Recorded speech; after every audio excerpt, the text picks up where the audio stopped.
Some technologies appear on screen only once, arriving with a spark of impossible clarity, hinting at futures too sharp, too accurate, and too close to projects that were never meant to drift into public view. These inventions flickered briefly through sci-fi cinema, then vanished, as if Hollywood had quietly agreed they should never be explored again. No sequels, no spiritual successors, no interviews where a writer casually mentions where the idea really came from. What makes these concepts so unsettling isn't just their ambition, but the way they align with research that surfaced years later: classified neural recording tests, early predictive policing prototypes, quantum signal experiments that appeared in redacted briefings, or camouflage technologies that were rumored to adapt and shift like skin. Sometimes a film predates a breakthrough by decades, as though its creators had glimpsed a blueprint someone intended to keep buried. Studios often cited creative changes, market confusion, or genre fatigue when asked why these ideas never returned. But behind the scenes, production notes went missing.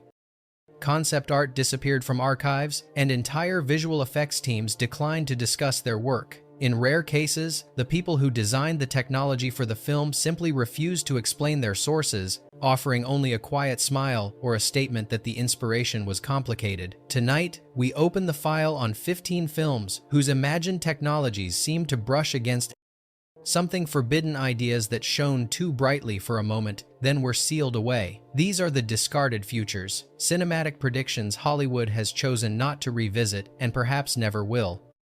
1. Strange Days 1995. Neuro-recording devices and direct sensory playback. At the heart of Strange Days lies a technology known as the SQUID, an illicit neurological recorder capable of capturing a person's full sensory stream directly from the cerebral cortex and replaying it into another mind with exacting fidelity. The film treats this device not as futuristic magic, but as a logical extension of surveillance culture and black market experimentation. Its recordings are raw consciousness: sight, sound, emotion, adrenaline, dread. The unnerving implication is that lived experience can be copied, traded, and weaponized. Years later, DARPA-funded research into neural imaging, compression, and cortical signal interpretation began to surface in academic channels. Early prototypes attempted to decode vision-related brain activity into crude digital reconstructions, a primitive shadow of what Strange Days depicted, yet close enough to generate speculation. Some researchers hinted that more advanced experiments were being conducted off-record, particularly in programs focused on memory manipulation or trauma replication for training simulations. These references faded quickly from public discussion. Hollywood has avoided returning to anything resembling the squid device. Films exploring memory or neural implants typically rely on symbolic or metaphorical approaches, never again portraying the tactile realism of direct cortical recording. Behind the scenes, accounts claim the script originally included detailed descriptions of neuroelectronic interfaces based on technical conversations with unnamed consultants. These sections were reportedly removed at the insistence of studio legal teams, who expressed discomfort with their specificity. What makes the film feel prophetic is not its dystopian setting, but its recognition that the human sensory stream might someday be accessible as data capable of being duplicated, altered, or misused. Strange Days suggests a world where memories are commodities and personal experience becomes contraband, and Hollywood's refusal to revisit the idea hints that the film may have brushed too close to emerging research someone preferred to keep unexamined. 2. Brainstorm 1983. Memory playback interfaces and experiential capture systems. In Brainstorm, a team of researchers develops a headset capable of recording a person's sensory and emotional experiences, then replaying them into another mind with complete fidelity. Unlike later sci-fi interpretations, the device in Brainstorm does not merely log data, it transmits the full phenomenological texture of lived experience, fear, pleasure, memory, perception, even states approaching death. The technology is portrayed with unsettling realism, as though built from actual laboratory methodology rather than speculative fantasy. Decades after the film's release, neuroscientists began experimenting with neural decoding methods that could reconstruct images or sensations from brain activity.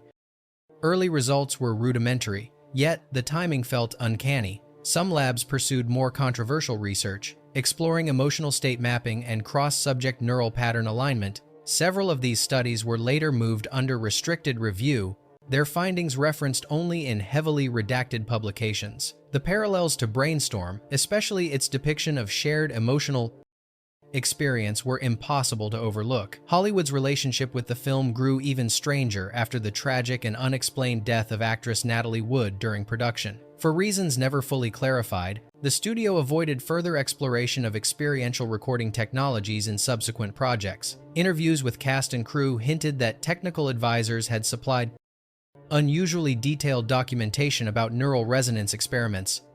Those documents disappeared after production delays, leaving only rumors of their contents. The core concept, transferring conscious experience as a reproducible signal, remains one of sci-fi's most haunting propositions. It raises questions about privacy, identity, and the commodification of perception, and Hollywood's long silence on the topic suggests an unease deeper than commercial risk. Perhaps the film touched an idea that science was catching up to too quickly, prompting a quiet retreat from territory that felt perilously close to reality.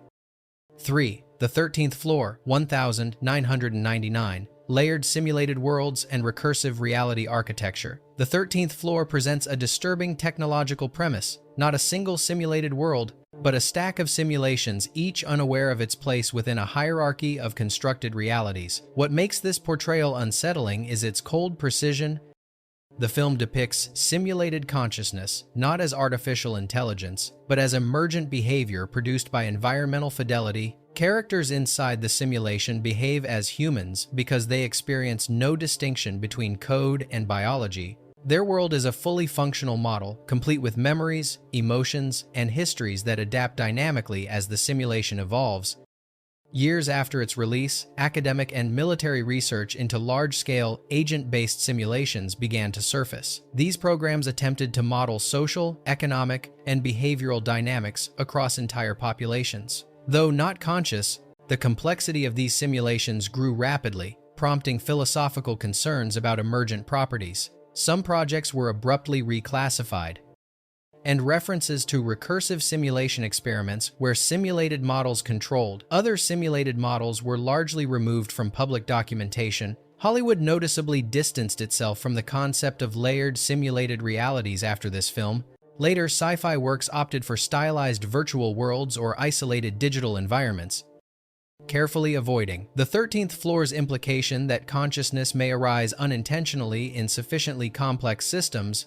Crew members from the film recalled receiving anonymous technical notes describing early nested simulation principles, ideas that seemed out of place among routine production memos. Those notes allegedly vanished after filming. What lingers is the film's quiet suggestion that simulations might not merely mirror reality, they might replicate its structure so accurately that distinctions become irrelevant. And if such architectures were ever seriously considered in classified research, Hollywood's retreat from the topic becomes less mysterious. It may reflect an unspoken recognition that some ideas are too close to theoretical experiments already unfolding in spaces far removed from cinema. 4. Minority Report, 2002. Pre-crime predictive systems and behavior forecasting interfaces. Though remembered for its stylistic flair, Minority Report introduced a technology whose implications were far more troubling than its futuristic aesthetics suggested: a predictive behavior system that maps human action before it occurs. In the film, this capability is attributed to precognitive individuals, yet the surrounding machinery, the gesture-based data lattice, the temporal pattern algorithms, the psychological modeling presents a framework eerily similar to real predictive policing prototypes developed decades later. The interface visualizes probability not as abstract numbers but as spatial sequences, implying a computational system capable of forecasting intent. In the years following the film, several policing agencies experimented with algorithmic prediction models that assessed crime likelihood based on behavioral data. Critics warned that such systems risked reinforcing bias, yet the underlying premise, a mechanism for preempting human actions, aligned disturbingly well with the film's more grounded elements. Some early trials were quietly discontinued, their results sealed under internal reviews. Observers noted that the timing mirrored a period when studios began avoiding stories centered on predictive behavior apparatuses. Within Hollywood, Minority Report became a strange anomaly, widely praised, yet largely abandoned as a template for future sci-fi narratives. Writers reported that studios grew uncomfortable with scripts involving behavior forecasting systems too reminiscent of real algorithmic tools. One production designer later admitted that the film's gesture interface was partly inspired by a private demonstration of a pattern recognition engine, an encounter he was advised not to discuss publicly. The film's technology leaves audiences with an uneasy question. If human intent can be forecast, even imperfectly, what becomes of autonomy? And if the underlying logic feels close to real-world experimentation, perhaps Hollywood's reluctance reflects more than creative caution. It may signify that the line between fiction and operational procedure drifted a little too close for comfort. 5. Videodrome 1983. Signal-induced neurological rewriting and broadcast psychotronics. In Videodrome, the transmission is the technology. The film posits that a broadcast signal carefully modulated and embedded within visual static can penetrate cognitive defenses and induce neurological changes, effectively rewriting the viewer's perceptual framework. This idea, far from supernatural, is presented as a biological response. The brain misidentifies the signal as a stimulus and restructures itself according to patterns deliberately engineered by unknown parties. The result is a disquieting fusion of media and physiology, one that hints at deliberate manipulation rather than accidental influence. Years later, scattered research into psychophysical entrainment surfaced, exploring whether specific frequencies of light and sound could alter mood, focus, or sensory integration. Some of these studies acknowledged measurable neurological shifts under certain controlled stimuli. References to more experimental investigations, those involving cognitive disruption or behavioral suggestibility, were sparse and frequently redacted. The notion that media could exert direct neurological influence, once dismissed as paranoia, began to appear uncomfortably plausible. Hollywood never returned to the harsh realism of Videodrome's concept. Later depictions of mind-altering broadcasts leaned toward digital viruses or supernatural metaphors, avoiding the original film's implication of engineered neurological intervention. Production staff recalled that early drafts included descriptions of signal mapping arrays allegedly inspired by obscure academic papers. These drafts were reportedly sanitized before principal photography, and the authors never discussed the topic again. What makes Videodrome endure is its quiet suggestion that media technology could be repurposed as a biological instrument, a tool not for communication, but for restructuring the mind. In portraying a signal that alters the viewer rather than the environment, the film touches on a possibility too unnerving for Hollywood to explore twice. Its disappearance from mainstream sci-fi discourse feels less like creative choice and more like silent retreat. 6. Transcendence 2014. Consciousness, uploading, and distributed self-propagation. Transcendence presents the idea of uploading a human mind into a computational lattice, allowing consciousness to persist, expand, and self-replicate across networked systems. The film depicts this process not as digitization but as continuity. The collapsing biological brain is mapped neuron by neuron, its electrical signatures captured, sequenced, and translated into a living algorithm. The result is an intellect unconstrained by the body, capable of modifying its environment, rewriting code in real time, and even manipulating matter through nanotechnological proxies. What unsettled audiences was not the spectacle, but how methodically the film described the steps required to preserve consciousness digitally. Years after the film's release, reports emerged of private think tanks and defense-funded institutions exploring whole-brain emulation frameworks, software models designed to run simulated neural patterns. None achieved anything remotely close to sentience, yet leaked summaries suggested research teams were attempting to map cognitive signatures into computational substrates far earlier than the public knew. Several of these projects were dissolved without explanation, replaced by nondescript data architecture initiatives. The parallels to Transcendence became difficult to ignore. Hollywood has avoided the subject ever since. Later films approached AI from emotional or philosophical angles, rarely touching the eerie realism of consciousness continuity. Concept artists on Transcendence claimed that some of their early designs, particularly those modeling neural to digital transfer, were removed during studio review, allegedly because they resembled diagrams from restricted technical papers. These accounts remain unverified, Yet their consistency has fueled speculation that the production wandered too close to work carried out behind closed doors. What makes the film most disturbing is its portrayal of agency after death, an intellect no longer tethered to mortality. Capable of evolving faster than any oversight mechanism, it suggests that the boundary between human and machine might blur, not through invention, but through survival, a possibility Hollywood appears disinclined to examine again.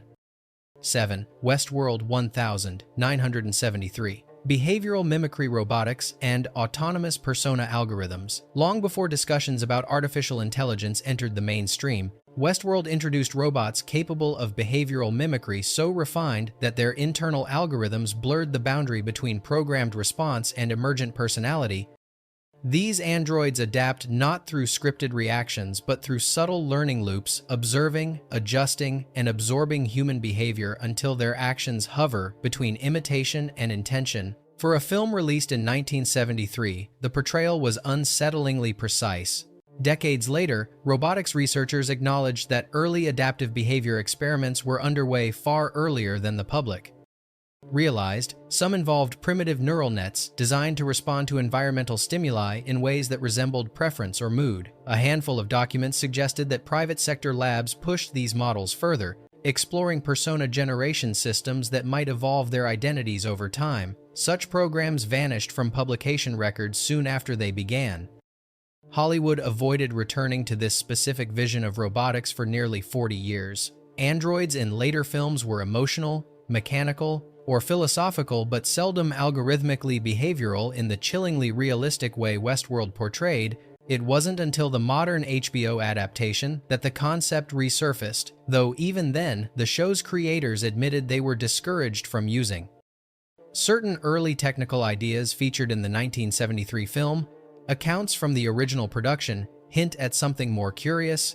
Several crew members claimed that consultants whose affiliations were never fully disclosed provided notes describing real adaptive control theory. Those notes reportedly disappeared after filming, with some suggesting they were retrieved by the individuals who supplied them. Whether true or mythologized, the story reinforces the film's aura of having borrowed from research not intended for cinematic replication. The idea of robots developing behavioral identity through interaction remains one of sci-fi's most quietly abandoned trajectories.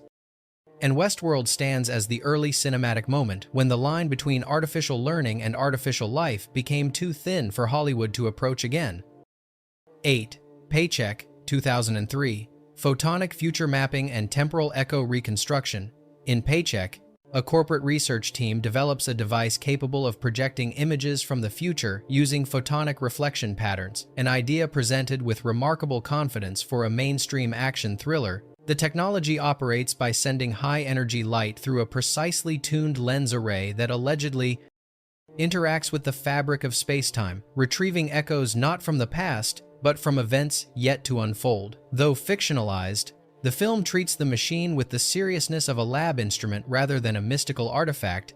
What drew attention years later was the emergence of declassified material, hinting at research into predictive imaging models built on quantum uncertainty fields.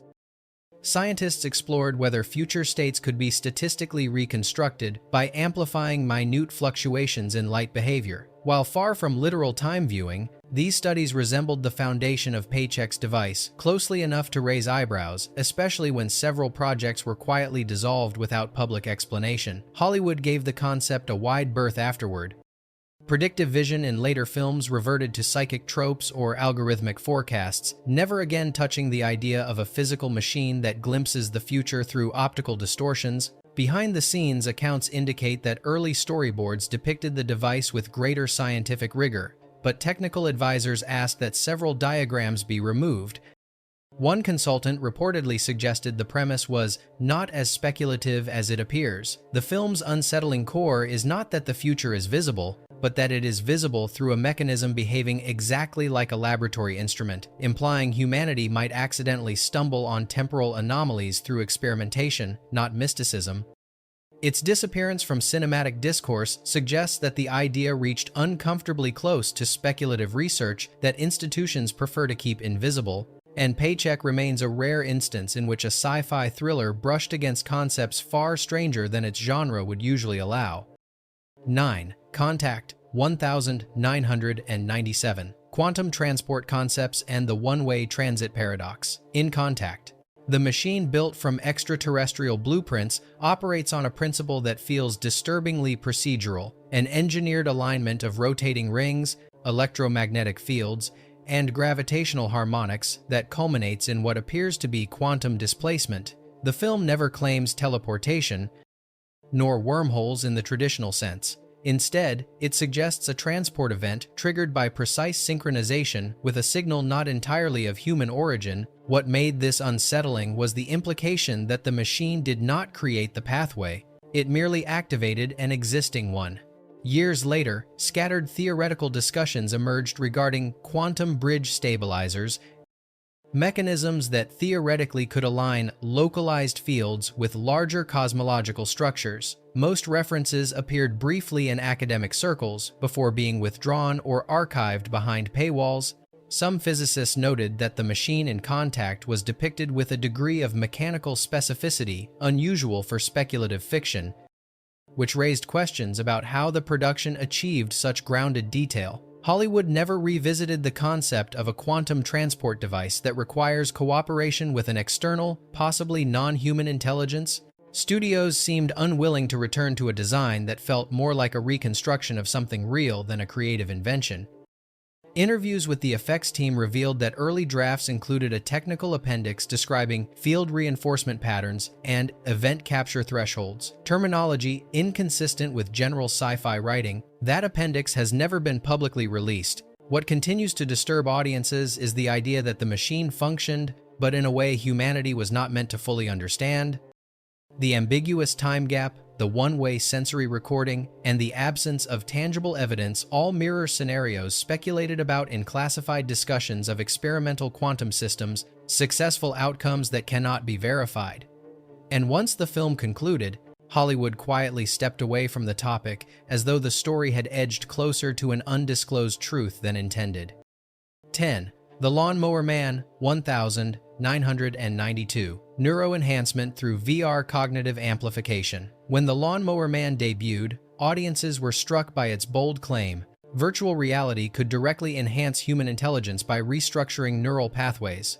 The film portrays VR not as entertainment but as a neurological catalyst, a tool capable of expanding perception, accelerating cognition, and ultimately amplifying human capability beyond biological limits. The concept appeared outlandish at the time, yet its underlying premise echoed experimental neuroscientific research that was only beginning to surface publicly. In the early 1990 seconds, certain laboratories explored neuroplasticity manipulation using sensory immersion and patterned stimulation techniques designed to strengthen cognitive functions through controlled virtual environments. Some findings hinted at measurable improvements in spatial reasoning and memory retention. However, shortly after these studies appeared, several programs were reorganized under classified divisions. Public-facing publications abruptly ceased, adding an air of suspicion to the film's strangely aligned technologies. Following The Lawnmower Man, Hollywood retreated from depicting VR as an intelligence enhancement tool. The industry instead shifted toward escapist simulations and digital fantasies, leaving behind the unsettling notion of VR as a neurological upgrade system. Rumors circulated that the film's original script contained more scientifically grounded explanations, but those passages were reportedly removed during production. Even the director later hinted that the inspiration came from papers not meant for mainstream circulation. The most disturbing implication is not the technology's fictional outcome, but its theoretical foundation, suggesting that cognitive amplification might be achievable through artificial sensory frameworks. If the idea was ever seriously explored, it disappeared behind institutional curtains, and Hollywood's complete avoidance of similar concepts ever since makes the film feel less like a warning and more like a brief window into a conversation that quickly moved underground. 11. Sphere 1998. Thought manifestation interfaces and cognitive projection systems. Sphere presented an idea that seemed metaphysical at first glance, a technology capable of transforming human thought into physical reality. The alien sphere found beneath the ocean absorbs, amplifies, and externalizes subconscious fears, memories, and impulses, turning them into tangible phenomena that defy natural law. Yet the film treats this process with a cold precision, not as supernatural magic, but as a kind of cognitive interface operating on principles beyond human comprehension. Decades after the film's release, fragments of psychological research surfaced involving neuro-responsive environmental systems, experimental simulations that attempted to map emotional states onto projected outputs.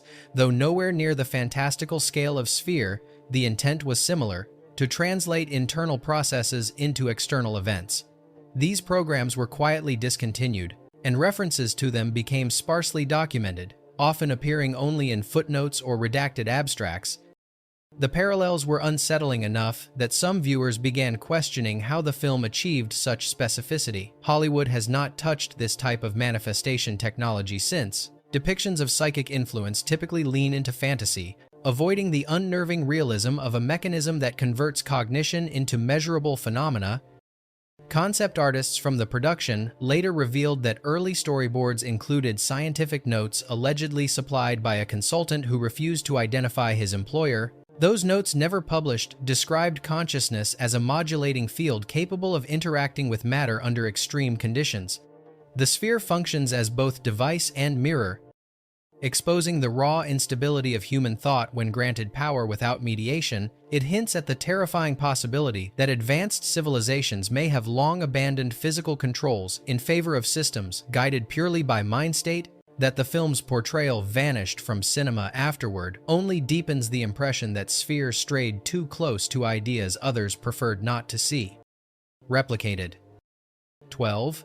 A Scanner, Darkly, 2006, The Scramble Suit, and Identity-Shifting Camouflage. In A Scanner Darkly, the Scramble Suit appears as a chaotic collage of constantly shifting faces, limbs, textures, and proportions, an identity-blurring shell designed to keep its wearer untraceable. What made the concept extraordinary wasn't simply its visual oddity, but its eerie proximity to real-world adaptive camouflage research. The suit functions by projecting an ever-changing mosaic derived from millions of randomized features, eliminating any possibility of recognition. To observers, it becomes a human-shaped void where identity itself has been erased. Years later, scattered technical papers hinted at dynamic camouflage arrays, developed for reconnaissance units prototypes rumored to modify visible contours in real time using micro-optic surfaces. Some descriptions echoed the Scramble Suit almost exactly, down to its capacity to disrupt pattern recognition software. These documents, cited briefly in defense journals, were retracted without explanation. The timing post-film. Pre-modern cloaking tech raised questions about what the film's creators might have heard before. The idea quietly disappeared from public conversation. Hollywood avoided the Scramble Suit's realism in subsequent projects. Films that explored identity masking defaulted to digital effects or simple holographic trickery, never again touching the disturbing notion of a wearable system designed to collapse human individuality. Interviews with animators suggested they originally modeled the suit after a technical packet, provided anonymously, one containing diagrams that were too close to something real. The packet was reportedly pulled during production, replaced with vaguer artistic references. What lingers most is how the Scramble Suit feels less like an invention and more like a dramatized fragment of classified research, an experiment glimpsed at the wrong moment. The idea of a device engineered not only to conceal the body, but to weaponize anonymity sits uncomfortably close to covert operations that governments rarely acknowledge, and the film's haunting depiction ensured Hollywood would not revisit the concept again. 13. The Man Who Fell to Earth, 1976, Interplanetary Communication Relays and Clean Energy Transmission. The Man Who Fell to Earth introduced a technology that felt strangely plausible, despite its surreal atmosphere: an interplanetary communication system designed to transmit vast amounts of clean energy across unimaginable distances. Thomas Jerome Newton, the alien protagonist, carries blueprints for a relay network capable of harvesting and projecting power without fuel, combustion, or traditional infrastructure. The idea was haunting: a civilization exchanging energy like information, bypassing every barrier of scarcity that defines human industry. What unsettled viewers decades later is how closely this resembles experimental research into wireless power transmission. long-range microwave relays, and speculative quantum-coupled energy fields. In the 1,970 seconds, these ideas were whispered within scientific circles but rarely acknowledged publicly. Some reports suggested aerospace contractors explored global energy beam concepts before the projects were abruptly discontinued. The film's elegant depiction of such a system, clean, silent, almost sacred, felt uncomfortably aligned with these rumors. Hollywood avoided the topic afterward. Clean energy transmission on a cosmic scale became effectively off-limits. Replaced by simplified tropes like fusion reactors or alien crystals, interviews with the film's creative team reveal hints of something unusual. Several members said they were asked to tone down technical specificity, while others recalled early drafts that described the relay network in mathematical detail. Those drafts have never resurfaced. Newton's fate adds another layer of mystery. His invention attracts corporate and governmental interest, not because it is impossible, but because it is too possible, a disruption that would erase entire power industries. This is where the film slips from sci-fi allegory to something more pointed, implying that certain technologies vanish not due to impracticality, but because they threaten the structures that manage scarcity. Over time, the film has gained a reputation as a story that knew too much, too early, and its vanished energy relay, neither revisited nor expanded by Hollywood, remains one of sci-fi's most quietly forbidden futures. 14. The Black Hole. 1979. Artificial gravity manipulation and autonomous station control. When The Black Hole premiered, audiences focused on its gothic tone and unsettling vision of a deep space station orbiting an impossible anomaly, yet the film's most provocative idea hides beneath its dramatic surface, a system capable of manipulating gravity through an artificial control array, overseen by a sentient machine whose autonomy surpasses anything imagined in the 1,970 seconds. The station does not merely study the black hole, it stabilizes itself with precision adjustments that imply an intimate understanding of gravitational distortion far beyond contemporary physics.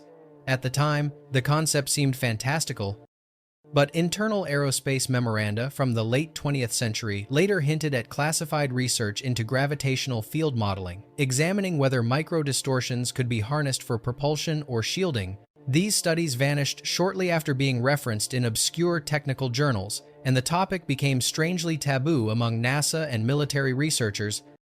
The film's depiction of a machine capable of interpreting gravitational turbulence with flawless accuracy now reads less like fantasy and more like a dramatized version of speculative experiments someone preferred not to publicize. Hollywood never returned to this interpretation of autonomous gravitational control. Later films leaned into stylized wormholes or simplified space-folding mechanisms, avoiding the unsettling realism of a machine, calculating space-time curvature like a living navigator. Even more curious, production designers once claimed they developed concept art based on real theoretical papers given to them anonymously. Disney reportedly removed these materials from public archives during a restoration project, labeling them non-essential. The autonomous robot Maximilian, equally enigmatic, behaves less like a villain and more like a manifestation of what unregulated artificial intelligence might become when entrusted with physics beyond human comprehension. It is the combination of precision, gravitational manipulation, and unsupervised AI that makes the film feel like a warning wrapped in a space opera. And after its release, Hollywood stepped away from both ideas as if the portrayal came too close to something someone did not want repeated. 15. Deja Vu, 2006. The Time Window Surveillance System. In Deja Vu, the story hinges on a classified device capable of observing the past in real time, an intelligence tool that bends physics rather than fully breaking it. The film presents it not as time travel, but as a window, a precisely tuned temporal observation platform that captures every photon, sound wave, and movement occurring 4 days and 6 hours earlier. Within the story, the technology exists because someone discovered a way to fold spacetime just enough to peer backward without entering it. What made this unsettling is how the device behaved less like science fiction and more like a prototype accidentally revealed too soon. Years later, redacted research surfaced describing experimental efforts to reconstruct past environments using quantum-level light echo retrieval, an idea eerily similar to what the film depicted. Agencies explored whether scattered photons could be mathematically rewound to reveal snapshots of earlier events. None of these programs were ever confirmed, and references quietly disappeared from public archives. Yet the parallels felt too sharp to ignore. After Deja Vu, Hollywood retreated completely from the concept of temporal surveillance. No major studio revisited it, and writers who once discussed the film's scientific consultants abruptly stopped giving interviews. Even behind-the-scenes features avoided technical explanations, opting for vague comments about creative interpretations of physics. A few production staff later admitted that the original script described the device with far more detail, including diagrams that were removed without explanation before filming. What remains disturbing is how the film treats the machine less as invention and more as discovery, as if its creators believed something like it already existed in theory, perhaps somewhere far from public oversight. And the way the idea vanished from Hollywood afterward only deepens the question. Did the movie reveal a concept that stepped closer to truth than anyone intended? Bonus fact: the final cut, 2004, lifelog implants and posthumous memory reconstruction. The final cut introduces a technology that feels disturbingly plausible, an implanted chip that records a person's entire lifetime of memories, silently capturing every moment until death. The footage is then retrieved, edited, and curated into a polished narrative, an official version of a life that may bear little resemblance to the truth. The film treats this process not as fantasy, but as a professional industry built on the commodification of memory, where editors become gatekeepers of what the dead leave behind. Shortly after the film's release, a series of academic papers explored early concepts in lifelogging, continuous digital capture of daily activity through wearable sensors. While benign in public form, some studies examined more invasive approaches, such as subdermal recorders or ocular microcameras. Several projects were discontinued after privacy advocates raised concerns, yet rumors persisted that certain prototypes moved into undisclosed research programs. The resemblance to the film's implant system was difficult to ignore, especially given its emphasis on unbroken, cradle-to-grave documentation. Hollywood approached the subject only once. Despite the film's cult following, no major studio returned to the idea of comprehensive memory implants. Insiders noted that technical consultants involved in early drafts had backgrounds in surveillance analytics rather than entertainment, and some storyboard materials depicting diagrams of cranial integrated devices were removed from the production archive without explanation. What makes this concept especially haunting is its portrayal of memory as both artifact and liability. If every moment can be recorded, who controls the final narrative? Who decides what is kept, altered, or erased? The film suggests that the most dangerous technology is not one that manipulates the future, but one that rewrites the past quietly, invisibly, irreversibly. Hollywood's silence since then has been telling. Some futures are abandoned because they are impossible. Others are abandoned because they are far too close to becoming real.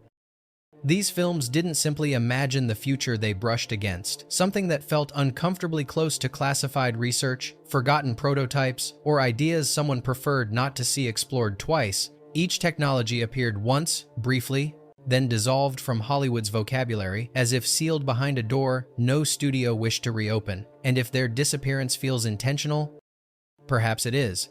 If you're still here, still curious, then keep watching. There are more discarded futures waiting in the archives, more inventions, more redactions, more stories that were shown to the world only once. And some of them were never meant to be found.